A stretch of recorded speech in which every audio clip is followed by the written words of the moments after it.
first of all, thank you to Kiwanis and everybody here. This is an honor. A lot of great teams and coaches in here. It's a privilege to be speaking today.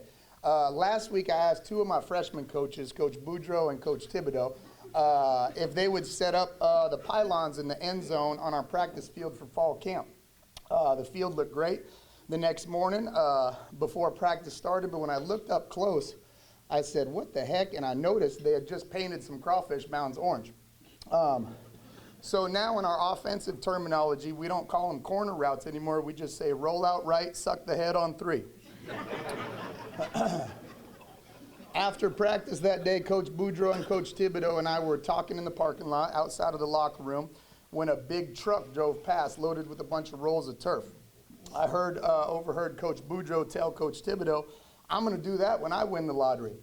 What are you going to do, Coach Thibodeau asked. Send my lawn off to get mowed, Coach Boudreau replied. I was hungry after practice, but I had a ton of work to catch up on still, so I asked Coach Boudreau to pick me up some fast food. He came back and presented me with a dead squirrel he said he hit with a truck at 80 miles an hour. At our senior banquet last year, I asked Coach Thibodeau if he would present the kids with their awards, so I asked him to wear a 3-piece suit. He showed up in a pair of overalls, a plaid flannel shirt, and thermal underwear.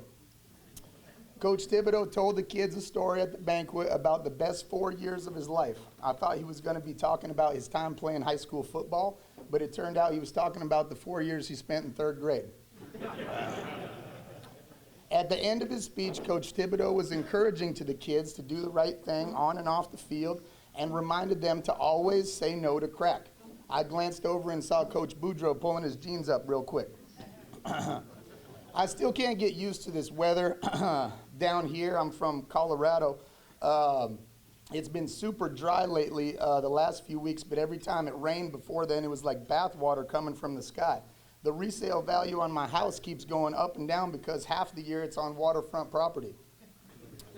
It's been so hot lately, my golf cart at work stopped working, but on the practices after it rains hard, I can catch a ride from 9-on-7 to wide receiver DB 1-on-1s on Coach Boudreau's P-rope.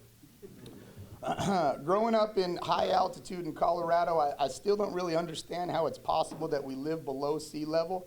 I'm used to seeing people get buried 6 feet underground when they pass away, not 6 feet over the ground. I actually saw a ship passing by me on the river the other day that was riding higher on top of the water than the top of my house. This weather has been brutally hot lately. It seems like it's been 100+ degrees every day for the whole year straight. I miss the weather where I grew up in Colorado, where you have 4 distinct seasons: winter, spring, summer, and fall. I learned the 4 seasons down here in South Louisiana are crawfish, shrimp, crab, and king cake. I love to eat all this great seafood down here, as you could tell. I judge how good the crawfish or shrimp is by how many napkins I have to use at the end. But it's definitely much different than the seafood I grew up eating. Coach Thibodeau came to my house, and my wife and I had just finished dinner, and I had cooked steamed lobster that night. Coach Thibodeau looked at it and said, dang, who gave that crawfish all them steroids? I asked him if he wanted to try some, but he said no thanks, he had just given up Tabasco for Lent. I felt bad and I offered to cook him something else, but he said he had just qualified for a new Waffle House credit card he was going to break in on his way home. And he said, besides, he didn't want to go home too late because he still needed to load the dishwasher. I thought he was talking about chores, but he told me that's his term for getting his wife drunk. Thank you. Go Tigers.